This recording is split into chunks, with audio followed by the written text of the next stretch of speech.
नमस्कार, स्वागत आपका हमारी इस खास पेशकश प्राइम टाइम डिबेट में। आपके साथ मैं हूं राजेंद्र देव। आज शाम को 5 बजे गुजरात में दूसरे और आखिरी चरण का मतदान खत्म हो गया। रिकॉर्ड तोड़ वोटिंग हुई और ये जानकारी दी किसी और ने नहीं बल्कि chief election commissioner VS Sampath साहब ने। वो मीडिया के सामने आए, उन्होंने बताया कि कीर्तिमान स्थापित हुआ है मतदान का। सबसे ज्यादा इतिहास में वोटिंग की गई है गुजरात की जनता के द्वारा और वो प्रतिशत रहा है 70.2 का। तो आज दूसरे चरण में जो मतदान हुआ है, किन सीटों पर हुआ है और यहां का भूगोल क्या है, किन मतदाताओं के लिए हुआ है, बीजेपी और कांग्रेस के मतदाता वहां पर कितने हैं, क्या है सब कुछ, ये हम आपको बताएंगे। लेकिन उससे पहले बता दें कि वोटर राजा जाग जाओ जो है हमारा एक कैंपेन इस चुनाव से पहले लगातार चला और उसमें हमने प्रमुख तौर पर सबको जागृत किया कि वो घर से बाहर निकले और वोट करें। और ये बताते हुए हमें खुशी हो रही है कि इस अभियान का सीधा असर दिखाई दिया है और रिकॉर्ड तोड़ मतदान हुआ है। लेकिन मतदान आज जहां जहां हुआ है, सबसे पहले एक रिपोर्ट आपको उसके बारे में दिखाते हैं।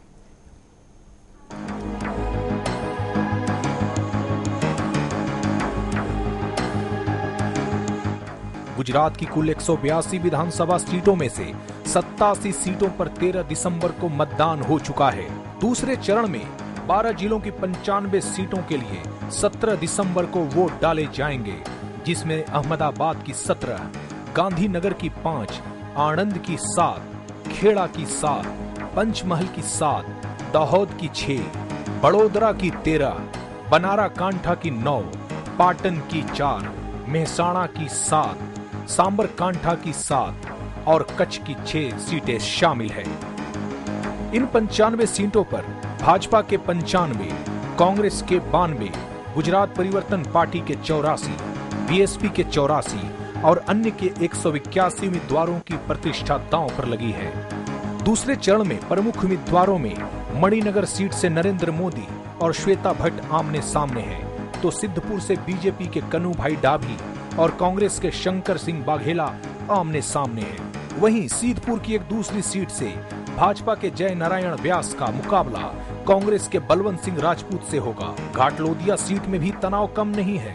इस सीट पर भाजपा की पूर्व मंत्री आनंदी बेन का मुकाबला गुजरात। चलिए, बहरहाल आज रिकॉर्ड तोड़ मतदान हुआ है। 70.2% मतदान हुआ है और इस जबरदस्त वोटिंग के मतलब क्या है? हिमाचल में भी 74% से ज्यादा मतदान हुआ था, वो भी अपने आप में रिकॉर्ड था। और अब गुजरात में 70% से ज्यादा मतदान हुआ है, ये भी अपने आप में एक जबरदस्त रिकॉर्ड। क्यों मतदाता घर से बाहर निकला है इतनी बड़ी तादाद में? किस बात को ध्यान में रखकर उसने वोट किया है? वो किसको जीतते देखना चाहता है, किसको हराना चाहता है, किसकी सत्ता के पक्ष में है, किसकी सत्ता के विरोध में है, या किस दल की राजनीति से वो सहमत नहीं है? ये सब कुछ आज हम समझेंगे अपने इस खास कार्यक्रम में। और इसके लिए हमारे साथ कुछ बहुत खास मेहमान, एस्ट्रोसेफोलॉजिस्ट ज्योतिषाचार्य आचार्य शीलभूषण शर्मा जी हमारे साथ स्टूडियो में ज्योतिष के नजरिए से बताएंगे कि क्या हो रहा है इन चुनाव में, इनका परिणाम क्या आने वाला है। बहुत स्वागत आपका सर।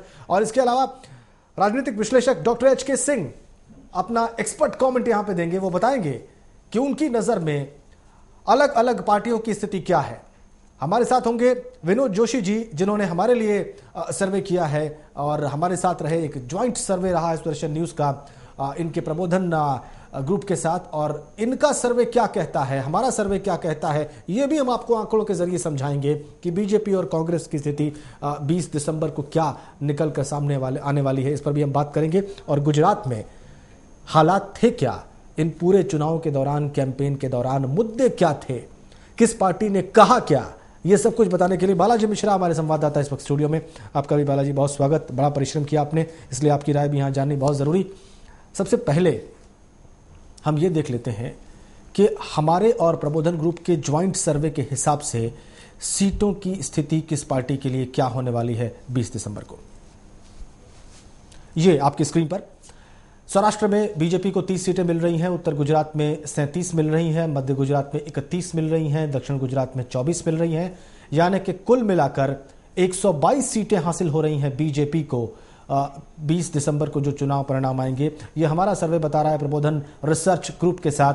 और कांग्रेस को 21 सौराष्ट्र में, उत्तर गुजरात में 15, मध्य गुजरात में 9, दक्षिण गुजरात में 9, यानी कि कुल मिलाकर 54 सीटें मिलती दिखाई दे रही हैं कांग्रेस को इन विधानसभा चुनाव में। ये हमारा सर्वे कहता है। विनोद जोशी जी इस सर्वे को करने में महत्वपूर्ण भूमिका निभाई। उन्होंने खुद अलग अलग ये मतदान क्षेत्रों में गए, अलग अलग विधानसभा क्षेत्रों में गए, इन्होंने वहां पर जाकर जायजा लिया, वहां पर मतदाता की मानसिकता को समझा। हम इनसे भी सारी बातें समझेंगे और आचार्य शीलभूषण शर्मा जी से भी उनका पक्ष सुनेंगे कि उनके आंकड़े क्या हैं और क्यों हैं। लेकिन राजनीतिक विश्लेषक डॉक्टर एच.के. सिंह की बात सबसे पहले सुन लेते हैं। ये आंकड़े आपने देखे डॉक्टर एच.के. सिंह, सबसे पहली टिप्पणी क्या है आपके हिसाब से? आप हमारे सर्वे से कितने सहमत और कितने असहमत हैं? देखिए देव, आपका जो सर्वे है वो तो रियलिस्टिक लग रहा है जी, प्लस माइनस 2-3% हो सकता है जी। सबसे पहले मैं ये कहना चाहूंगा कि जिस प्रकार से वोट का पैटर्न है जी, इसको देखकर यह लगता है कि पूरी तरह से गुजरात की जनता नरेंद्र मोदी को समर्थन दे रही है जी। कांग्रेस के फेवर में इसलिए नहीं जाएगा, एंटी कम्बेंसी इसलिए नहीं है। आप देखें कि एंटी इनकम्बेंसी फैक्टर के तहत ऐसा होता है कि किसी व्यापक मुद्दे पर आप लीडरशिप को नकारते हैं जी। और आपके पास में कहीं ना कहीं अपना एक लीडरशिप होता है जी। और उसके बाद में आप व्यापक कार्यक्रम भी जनता के सामने लाते हैं। तो इस तरह का तो कोई पूरे चुनाव के दरमियान इस प्रकार की कोई लहर दिखी नहीं।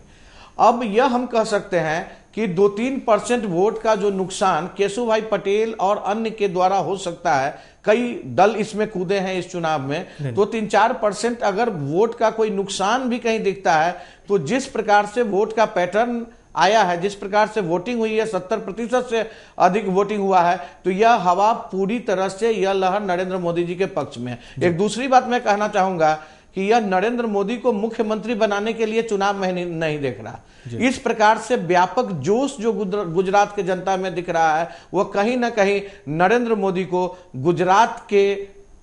मोदी को भारत के विस्तृत फलक पर लाने के लिए, प्रधानमंत्री के रूप में प्रतिस्थापित करने के लिए भी यह एक इंडिकेशन है। और इसलिए जनता निकल कर सामने आई है और यह दिखाने की कोशिश की है कि आज देखिए नरेंद्र मोदी जी को इतना ज्यादा हम समर्थन देंगे कि आने वाले समय में वो भारतीय जनता पार्टी के अध्यक्ष बने, भारत के प्रधानमंत्री बने और गुजरात में जिस प्रकार से विकास उन्होंने किया है वो संपूर्ण देश में विकास की गंगा बहाएं। और इसलिए नरेंद्र मोदी के पक्ष में यह दिख रहा है। स्पष्ट तौर पे आप ये कह रहे हैं कि वोटर टर्नआउट पूरी तरह से सत्ता के पक्ष में है, नरेंद्र मोदी के पक्ष में है और शायद गुजराती वोटर इस वजह से बाहर निकला है क्योंकि वो नरेंद्र मोदी को पीएम प्रोजेक्शन देखना चाहता है इन चुनाव के बाद बीजेपी का। ऐसा ही समझा जाए सर? बिल्कुल जी। अब बालाजी मिश्रा हमारे साथ हैं, जमीन पर मौजूद थे, बहुत दिनों तक गुजरात में इन्होंने वक्त गुजारा। आपको लगा कि पहली बात तो आपने अभियान वहां पर चलाया, वोटर राजा जाग जाओ, और हमारे चेयरमैन और मुख्य संपादक भी इस अभियान में आपके साथ थे। आप लोगों का अभियान जो है मुझे लग रहा है कि रंग लाया है और रिकॉर्ड तोड़ मतदान हुआ है। सबसे पहले बधाई आप लोगों को। एक बात मुझे जाननी है, क्या गुजरात का मतदाता इस बात को लेकर वाकई चिंतन कर रहा था कि नरेंद्र मोदी को सिर्फ मुख्यमंत्री पद के लिए नहीं देखना है, हमें इससे आगे का सोचना है? क्या आपको लगा वहां पर जाके बात करके? बिल्कुल बिल्कुल। गुजरात के कई इलाकों में जब हमने दौरा किया, वहां लोगों से हमने बातचीत की, लोगों से पूछा, तो लोग ये बिल्कुल खुल के कह रहे थे कि ये जो वोटिंग हमारी है न सिर्फ गांधीनगर के लिए, गुजरात के लिए, बल्कि हम नरेंद्र मोदी को दिल्ली की गाड़ी पकड़वाने के लिए इतना टर्न आउट कर रहे हैं, इतना हम परिश्रम कर रहे हैं और वहां की जनता चाह रही है। उन लोगों का ये कहना था कि अब गुजरात का जो विकास होना था वो हुआ है, आगे भी होता रहेगा, लेकिन अगर नरेंद्र मोदी दिल्ली जाकर देश की बागडोर संभालते हैं, ये वहां के मतदाताओं का कहना था, तो हमारे लिए बहुत अच्छी बात होगी, हमें गर्व होगा। यहां तक कि गुजरात के जो गैर भाजपा दल के नेता हैं वो भी इस बात को स्वीकार कर रहे थे कि मोदी अगर गुजरात छोड़ के दिल्ली जाते हैं तो इससे गुजरातियों का गर्व बढ़ेगा।